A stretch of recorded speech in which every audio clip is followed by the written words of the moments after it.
whenever you can. Problem is, because you might win most of them, because you're in the power position.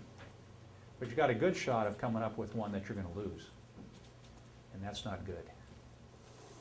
So try to avoid win-lose situations was my advice later on in life after I learned a little more. Let's describe boss management. This is what boss management looks like. The principal or the superintendent, most of you are that, so that's why I prepared this PowerPoint. You're large in charge. The boss manager is large in charge. And the boss has a set of pluses, privileges and praise and rewards and promises and grades and stars. That's part of their arsenal. And on the other side of their arsenal, they have threats and punishment and withdrawal and referrals and suspension. And so that large boss management person in the life of the employee or the student lays that stuff on them. You see the juxtaposition?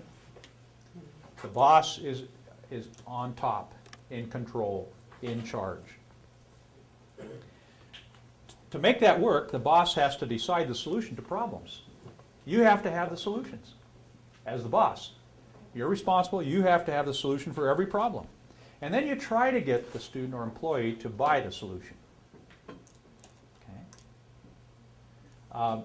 If you're a really good salesperson, if you have enough rewards or punishment, sometimes you can make that happen. But you got to be responsible for having the solution and then get them to buy it. And for boss management to work, the employees or the students have to be dependent on you for the solution. You have to have the ability to reward and punish.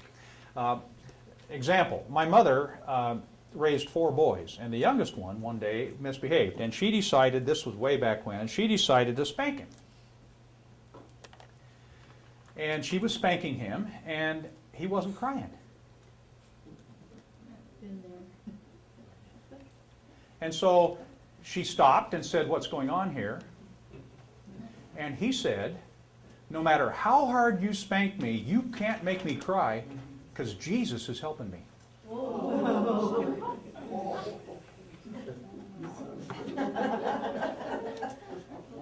Now, does that take the wind out of your sails?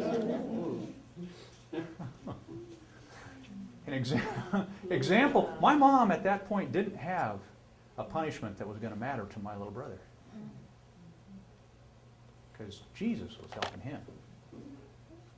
And Jesus trumped my mom. You may be able to control behavior with boss management, but not the thoughts, feelings, and beliefs. And what are we about in Adventist education? We're trying to get young people to believe what we do. And with boss management, you can make them sit in straight rows. You can force people to behave physically, but you can't get inside their head with that. The problem with it is, often it fosters resentment. I had a dean one time who was really tall, and his idea of disciplining me or straightening me out was to walk up really close to me, and then as he shared his message with me, he would poke me on the chest. I was in college. I was a college student. I just wanted to slug that guy right in the kneecap. You know, he was looking down at me and poking me on the chest. That didn't work. That boss management didn't work for me. I just couldn't wait to get even with that guy. His management technique was one that he would get up and worship. We had a dorm that was U-shaped, and there was a volleyball court out in the middle, and guys would chuck pop bottles out of the windows of the dorm, and just to hear them crash and echo there, you know, in that area. And he would get up and worship and say, "There will be no pop bottles thrown out of the dorm windows." And the next morning there'd be about 2 inches of broken glass out there. There's no way he could tell out of 300 or 400 rooms where the bottles were coming from. You know, and guys would take slingshots and shoot M80s across that area just to hear them, you know, echo and all that. And he would get up and work, "There will be no firecrackers shot out of the windows." and it'd be like World War III that night. Boss management wasn't working for him. And several times during that year, the fire department would come and the dean would be burning an effigy on the backstop behind the dorm. Just wasn't working for him. Boss management was not working. He could maybe control some of our behavior, but he sure didn't have our thoughts or our feelings or our beliefs. The conditions for success for boss management: you got to possess rewards that the student or employee wants. You got to have what they want. In business, it's pretty easy. You got money. In school, it's pretty tough. You know, a boss can say, do this because I'll pay you if you will. In school, I mean, sometimes we give them an A if we feel good about them. But you got to have something that they want. And they must be dependent on you to get it. They can't get it someplace else. You see where the onus is in this program, in boss management? Where's the onus? It's all on the boss. You got to be large in charge. You got to know it all. You got to know the best solution, and you got to have an answer if that doesn't work. There are some outcomes. Getting buy-in for the solution may take a long time. You can maybe get them to line up in straight rows, but getting them to buy it might take a long time to really win them over. There are some boss manager teachers that can win kids over. If they care deeply enough and can convince the students that they love them, some boss teachers and principals can get by that relationship and get beyond that. But you got to work really hard to convince them that you love them if you're punishing them or whatever.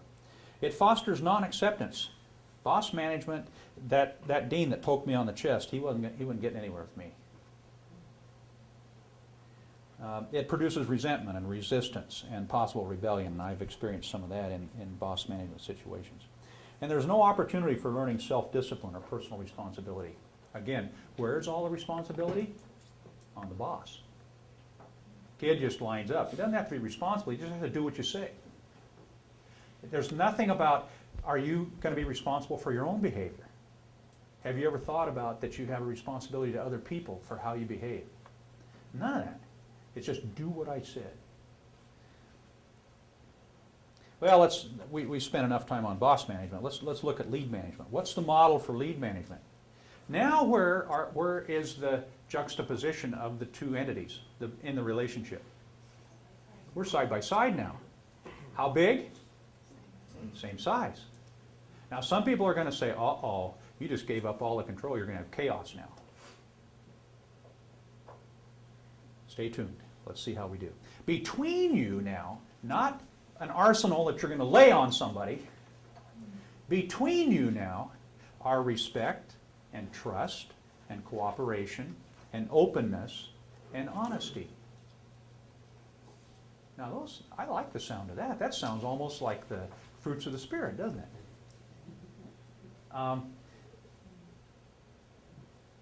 I'm liking it so far. Lead management is a no-guilt approach to conflict resolution. Instead of saying, you did this, and you did that, and you did that, it's, we got a problem.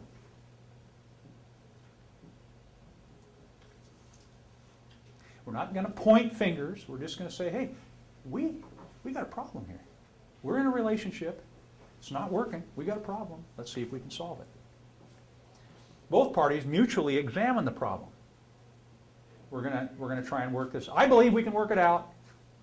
Let's see if we can come to a solution together. Both parties jointly agree on the solution. We're not going to just let it go. We're going to have to agree on something that will work, but it requires a trusting and accepting relationship with respect for individual needs and feelings. We have to honor the feelings and the needs of the students as well as our own. In a lead-managed school, it's need satisfying for everybody, not just the teachers or the principal.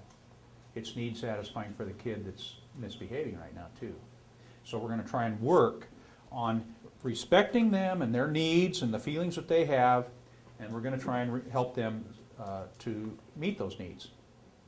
The conditions for a lead-managed school, there has to be mutual respect and acceptance of individual needs. And that's what the other day I talked about, taking the first 3 weeks maybe or 2 weeks of school and just connecting. You've got to get to know who you've got in the classroom with you, who you're going to relate with for the whole year. You need to find out what it is that they need. What needs are they working on? Of the 5 basic needs, do an exercise with kids. Even kindergartners can understand this.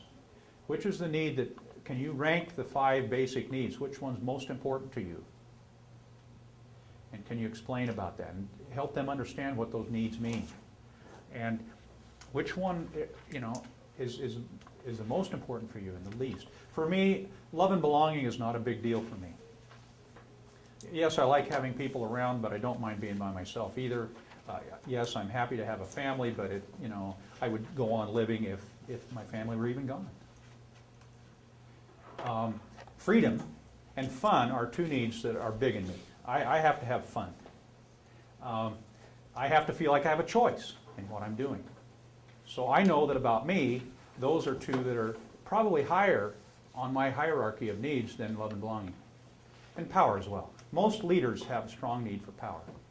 Not power over so much, but just power is a need to be able to get things done and to be in control of our own lives.